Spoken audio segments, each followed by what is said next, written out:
Hey Ben, what's going on? Hey, Bryce, how's it going, man? What's on your mind? Why isn't Joe Walsh being arrested? Yeah, I mean, yeah, like, I saw that and I said, what the hell? And then it's just the whole right wing, and then this Kevin Jackson black dude that's what we call a coon is out there, blaming Obama and Black yep, Lives Matter, and yep. it's like y'all want to see shit get real. Hmm. Now, obviously, what took place last night was wrong, and condolences, and obviously the guy is deranged and upset, and maybe I can't lie, maybe it does have to do with what's going on with the police, the Well, bad no, I mean, apples, there's no and doubt. Listen, he said that expressly. I want to be sure the killer, the suspect has already said clearly that he was upset about Black Lives Matter. He was upset about the killings. He was upset and he wanted to kill police officers, and he wanted to kill white police officers. So there's no doubt that there's a connection to it. But is it the direct cause? Like, is this something that you can say, turn around and say, oh, this entire movement is so poisonous that it fostered and created? No, the Black Lives Matter didn't create Micah Johnson. The military created Michael. That skill set was created by the military. The execution with that weaponry was created by the NRA. The anger and the rage that he felt was fostered by American society in general, point blank, period. And the shootings of Alton Sterling and Philando Castile was merely an excuse for him to go out and do something that this cat has been thinking about doing for a while. Because you don't carry out something that precise and with that precision. it was this white guy that did it in Dallas last year. Just This like a year white ago. guy that did it Yep. last year. Yep. A year ago. Because I saw all the pictures of the protest, the cops, the police were taking pictures with the protesters, giving them water, talking to them, and Yep. having a conversation with the protesters like, we understand, I know we got to fix this, etc., etc. Yep. But now the narrative is going to be flipped. And then, it's just like I talked about last night, the system. If you want this, if you understand about the range and everything like that, but then if you want things to really, really change and not have a guy do that, even to use what's been going on, well, change the system and get the police together, because it's not going to stop if we continue to get killed like this. And then And you know what? And I want to make it a little bit more than that. Hey, man, appreciate the call, man. I got it. The lines are lighting up now. I also want to say that this will continue to happen, not just because the police continue to kill people per se.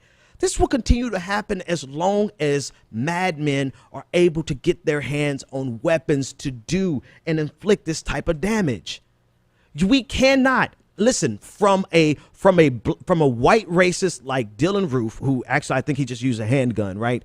But from a white racist to a black racist to an Islamic militant, right? Someone who's been radicalized, to just your white boy in the basement who's mad because he can't get none, right? To your black guy in the basement who's mad that he can't get some, to anyone who is just deranged. If you think about the number of people in America who are mentally deranged and sick and violent, and then you think about the number of weapons we give them access to, this isn't not going to stop because police officers are still killing black people. No, this isn't not going to stop because, or let me just say it straightforward, this is going to continue because we continue to give mentally a mentally unstable American society as a whole access to weapons that can hold off and fend off an entire department of police.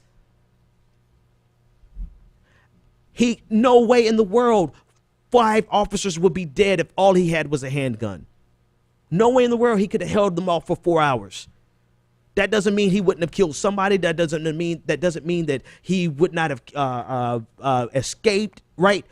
A lot of things would have been similar, but you know what would not have been similar? The number of people he was able to kill in that time. Not to mention the body armor. Not to mention the fact that he's ex-military, he has this training, and he has this training. There's a lot of people in our society that has similar training, that have similar issues, that have similar. Listen, you can lay this at the feet of black anger, but how many white angry racists are out there with this type of anger, with this type of training, with access to these types of weapons?